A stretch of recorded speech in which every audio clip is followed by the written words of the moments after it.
What's going on, guys? Welcome back to episode 11. So at this point, we have fully wrapped up the Ancient Ruins, aside for your next boss, the Extinguished Guardian. So for the most part, we are going to be breaking down this fight live. It's really difficult to explain verbally. When you see the guy, that will make sense. However, just to go over a few things that's going to help, if you guys want to use doubles in this fight, there are moments where you are, you have the distance, and you want to, I guess we'll just go with electric. It's not going to be the best, but it's something. But you will have the distance where you can just keep your damage piling up. Fire's going to be best, so we can just keep that burn damage on him. We obviously are going to want our fire buff as well. Now, getting into this fight, like I said, it's really hard to explain this because of what he looks like. So he's very similar to the Archbishop from the base game, the main boss of Chapter 4. He has this spear right here, but it's like corroded and covered with crud and petrification. That's what he's using. So for the most part, he's going to do a 5-hit combo. It's like left, right, left, right. It's almost two separate combos as far as timing. Sometimes it comes out quicker. Sometimes the attacks are more delayed. But what happens is at the end of this combo, he'll spin 360. And he has a spear for a tail. Then when he spins around, that can hit you. So be cautious. Now in phase 2, when he does this and he spins around, there'll be a delayed explosion wherever that spear dragged through the ground, which you will see. Just get ready to dodge through that. Aside from this, he has two fury attacks to go up on his hind legs and do a belly flop, or he'll smack down with his left palm. If you can perfectly deflect him, it leaves him wide open. He has two weak points, a horn on his face, or crystals going out of his hand. If you can target that, that's where you're really doing damage. But for the most part, it's just these very wide swipes, the slams from the fury attack, him spinning around and, jumping around. He has a overhead spear that'll kind of go down, slam down every now and then, so sometimes it's a 2-slash combo, and then that's going to be followed with a thrust that comes straight down. So just, be cautious for that. And that's really it, just a lot of it. Now in phase 2, he has a laser beam he'll spit out of his mouth, either straight ahead or side to side. If you see that, try to run and get behind his head. This is big. Work those deflections, but now he can use that spear. Like I said, it's like a scorpion tail, and he's going to slam it down, but usually repeatedly. So you have to keep deflecting this. If you can deflect the last attempt, it'll knock him way back, and then he'll slam down. When that happens, that hit, when he falls, can hit you, so you want to try to deflect this. And everything else you're just going to have to see as we go. Like I said, it's really hard to verbally break this down because of the boss design. He's gigantic.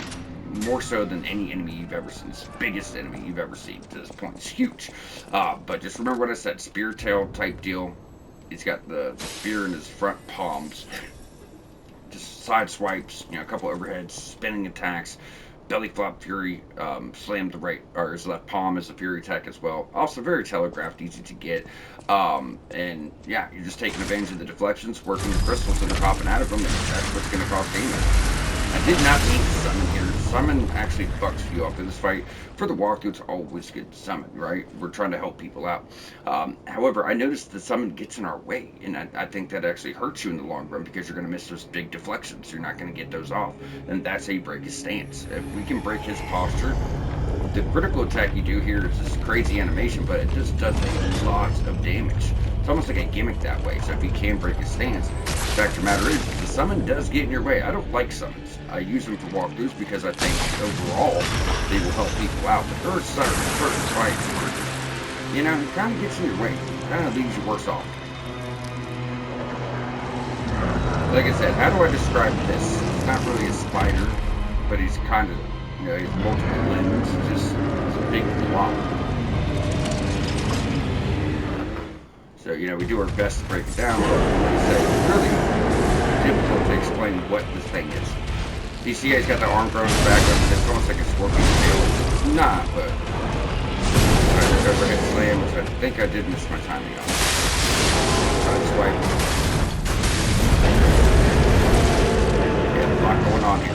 So the summon for me just kind of fucks me and everything. Now see how much distance he's got very far away from him because my summon pulls his attention. Not what I want. Just have it for the walkthrough. Summoning for the fight. Most of the time it is, it's helpful. Not all. These are the weak points. Remember, left hand and his face. That's where you're getting damage. Yeah, give it to me. Boom. Now look how open he is. That's the time. You gotta get this stuff off. It's not so much as critical, right? Because stuff. You can't kind of drop it and put off damage. Alright, there's phase 1. Phase 2. You should open up with the laser for him. I guess we'll call it. So if you notice, that's right. Crash that arms way. And he can spam that. It's more to the face too. He'll spam that back. Not a good time. Watch out for these close calls. They expose the first, that's what we call it. Get to you. And if someone does time down, he just kind of get away from the reflections. Boom. You can do this multiple times before he'll constantly explosion. Now you see how I time dodge that? It's really difficult to do, and I probably got left and I can act cocky like, oh, I know the timing on that. That's what you want to try to. But a lot of times, it's not good. It comes back down again, you just slam. See that? So even though you've knocked him down, you still very, very much need to deflect that. That will cause damage.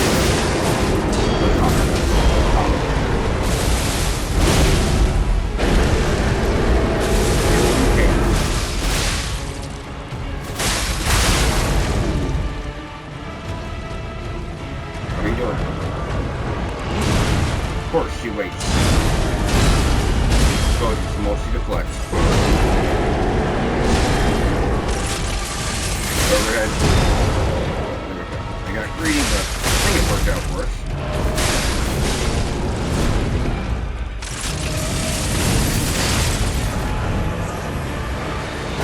Laser.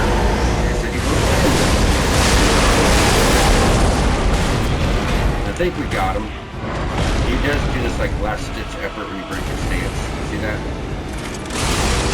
Now we're gonna do a lot of damage here. A lot of damage. Like I said, it's crazy. You're gonna see this like crazy animation. Maybe we didn't finish him off, but it's gonna get rather close. You see that? Rather close. There we are. Stay on him. It's open. Obviously, it is, very, very difficult fight at the end of the day.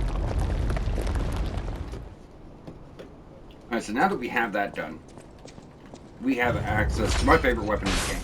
Very much goes with our quality build. It's going to have, I think, B strength, C dex, right? So B motility, C technique. And with crank handles, I can't make the scaling better, but it's very good for what it is. So we're going to jump on back. I'm going to go and pick this up, fully upgrade it.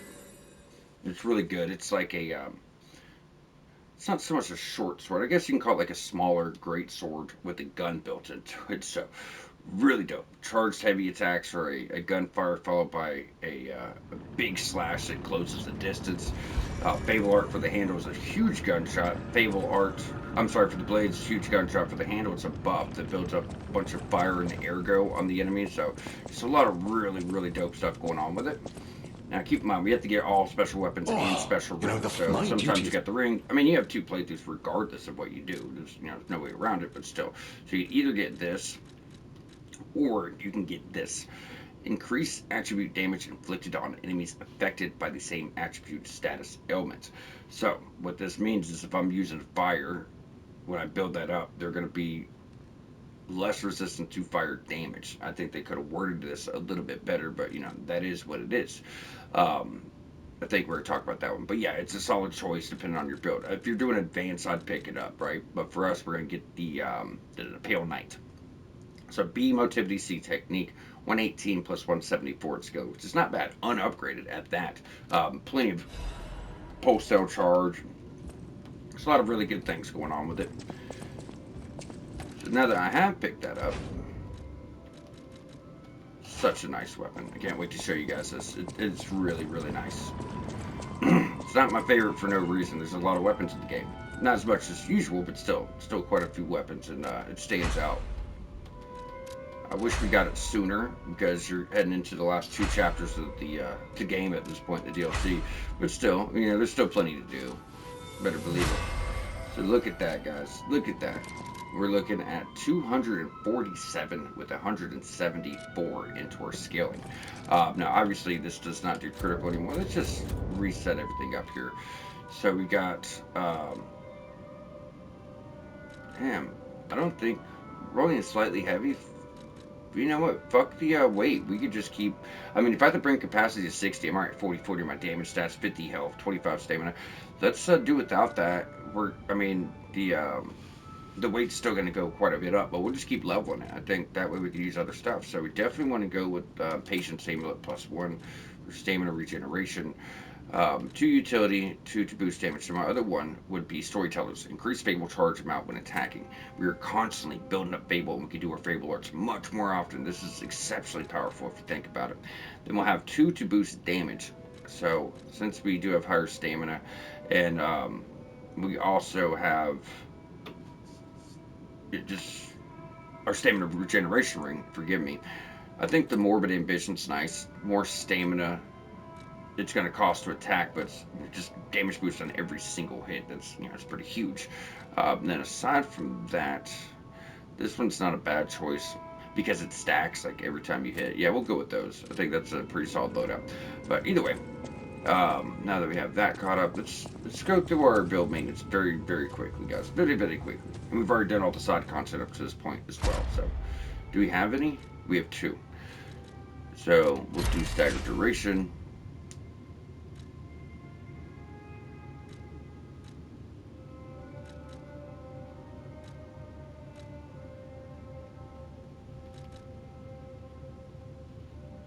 Why not? We already got so much good stuff. I'm not really that concerned with it anymore.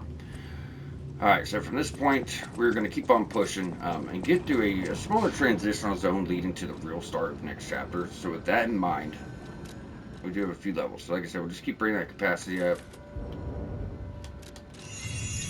Now look at that. We just dropped, where are we at, 69%? Yeah, we just dropped like 3%. We're getting like 1% per per level at this point. So I think that's good enough. And slightly heavy is not the worst at the end of the day, because it's not the worst. Obviously, I'd rather not be at it, but I don't think it really affects you that much, if I'm being completely honest. Sealed Arm of God's Altar.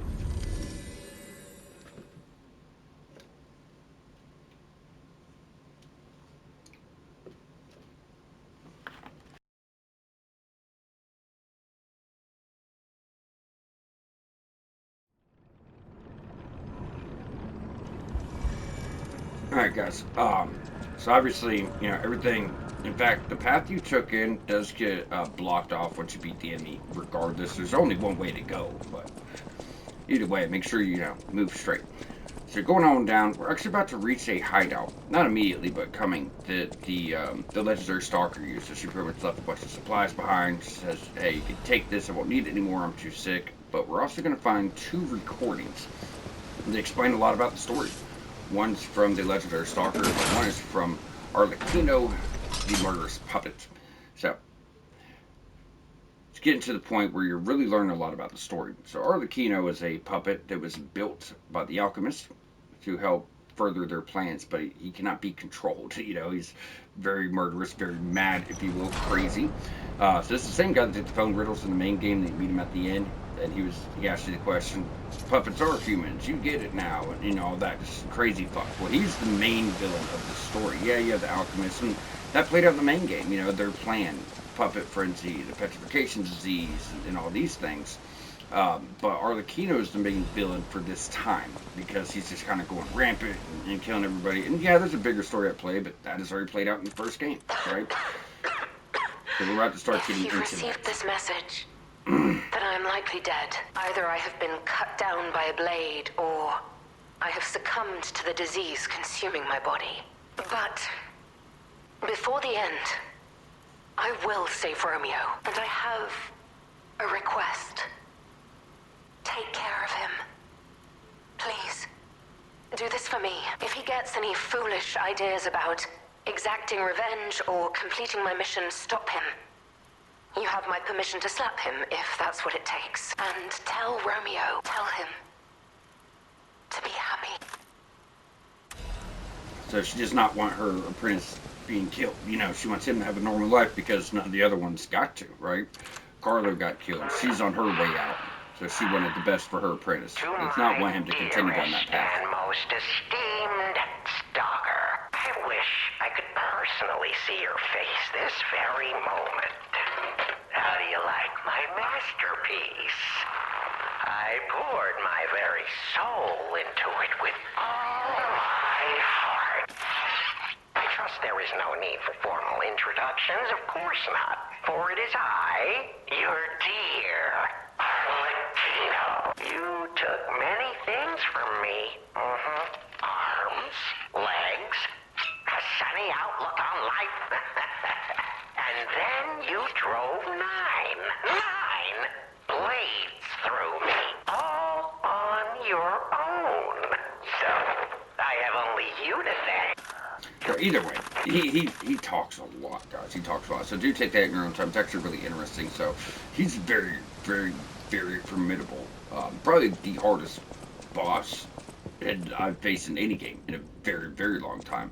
But in the story, he's very formidable, and everybody who has met him has fallen to him. Aside from the legendary stalker, she actually injured him. Now, because he got injured, he got advancements. They put new parts on him and made him even worse. But he wants to rematch with her for obvious reasons. So either way, now that we have gotten to this point, okay. Now we have gotten to this point, we're really just working towards a beachfront. Now, this beachfront leads to the real start of Chapter 4. But like I said, there's quite a bit to do. In fact, Chapter 4 is my favorite chapter, not just the DLC. The game is fucking awesome. Because what you're doing is you're working your way through a bunch of crashed ships onto the ice, and it's just like frozen lake. Oh, it's super cool. I think you guys are really going to enjoy it. But because of the way it's set up, it's just peak level design for this game, in my opinion. But we got to get there, so...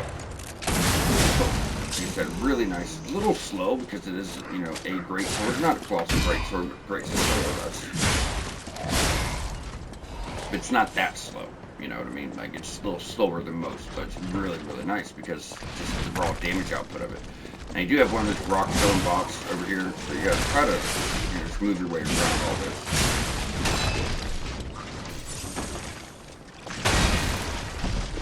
Don't be a dick.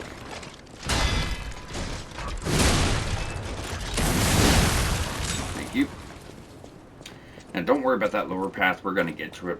So what we're going to be doing is working on up and knocking out some optional stuff that is really, really nice.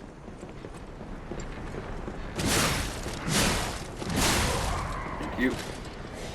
Then you're going to get up here and meet a blast from the past. So if you guys remember in the base game, remember this guy? We were actually referencing him earlier when we were fighting the other boss because they're kind of similar to him, but just lesser versions. So now we gotta fight him. It's been a while. Oh, what a dick. That's right. We're not super far away.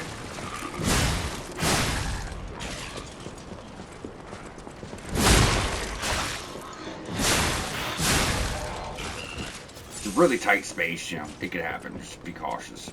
Only so much you can do. But yeah, you fought this guy a bunch in the base game. It's the same fight. More health, sure. More damage, sure. Same moveset. Just really tight space. There's also a dog up here that likes to jump out if you go up too far. So you definitely want to bring him back this way.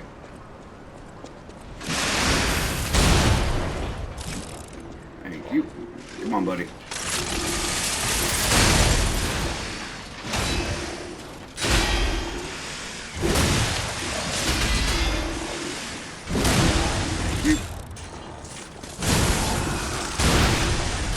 Alright, so if you don't get knocked off, that's how it goes. Then over here on the right, I think it's right, yeah, behind the little crate here. Just be careful. Where are you, little bitch? Where is he? Did he ever chase us down? He may have already came for us. Alright, typically there's a dog here. Be very mindful. That's the chest you saw when we originally came down. So let's go and pop that. Get your disc. They always hide these pretty well. Like I said, there's only a limited amount per playthrough. That's why we haven't really been buying shit left and right. Because you don't want to miss out on really good items because you bought stuff that you don't really need. So getting down, we can actually just take this drop. That way we get over our stuff too. Make sure everyone's cleared. No one's getting in behind us. Now obviously over here to the right, we do know everything's done. It looks like I may have missed a drop though. Yep. Probably just from one of the enemies we killed, I would assume.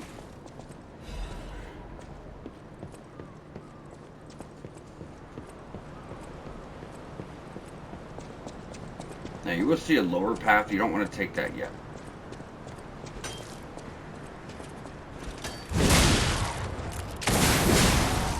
Thank you. Alright, so as soon as you drop this, you're gonna drop down. It's one of those rock throwers, but there's also explosive barrels, so just be mindful of it. I think there's a dog too. The dog will try to run and explode, but easily blows itself up. If you get to the far back to fight this guy, that's exactly why we did that.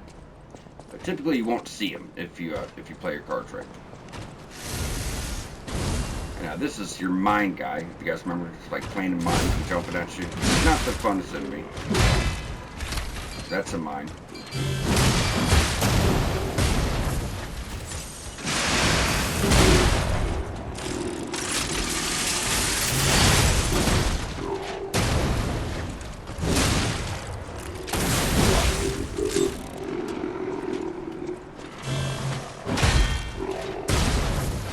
So if he jumps in, he's not actually leaving behind the mine. He just doesn't explode right then. Now if he just lays his hand down, that's when he's actually leaving mines behind. But the jump attack, nope, that's just him drilling in and gonna explode you to death. Then we have officially reached chapter 4, guys. Empty painkiller bottle. This is gonna be a quest item for later on. Now, if you took my advice and you're a New Game Plus, we can go ahead and grab our New Game Plus record from this gentleman as well. You've already gotten a few at this point. Obviously, the main ones we're going to get from quests, but there's a few that can only Indeed. But hey, what do I... So you go on down. That's why we haven't spent anything. This is needed for a quest. Giant's Amulet changes weight to very heavy when equipped. Obviously, does you no good in general progression. However, there is a hidden secret. We have to step on a floor panel to open the door, but if you're not in very heavy, it will not open. You could try to load yourself down enough, but I think you still need the ring, so make sure you pick that up. This is nice. Increase weapon attack when HP is low, so you can put on the one full HP and get a damage boost. In this one, you should always have a damage boost, so it's okay. It's something. We'll pick it up. And he's got some pretty good consumables here as well. So that increases all of your stuff. Then this... I go for one. That just refills all your stuff, so I think that's much better. But either way, guys, with that, we are going to go and wrap up here. As I said, this is going to push us to the start of chapter 4. So if we were to go over here and look, as you notice, we're right at chapter 4. Everything else that we worked was just a transitional zone leading to this point. Well, Sea Cliff, like I said, still kind of a transitional zone, not much there. But with that being said, there's only 5 chapters to the DLC. This one's got a bit going on. The 5th one's really just like the main game, where you have one final dungeon to go through, fight the final boss. So we're actually making very, very good progress. But either way, we're going to wrap up here. Y'all stay tuned. We will catch you back here shortly.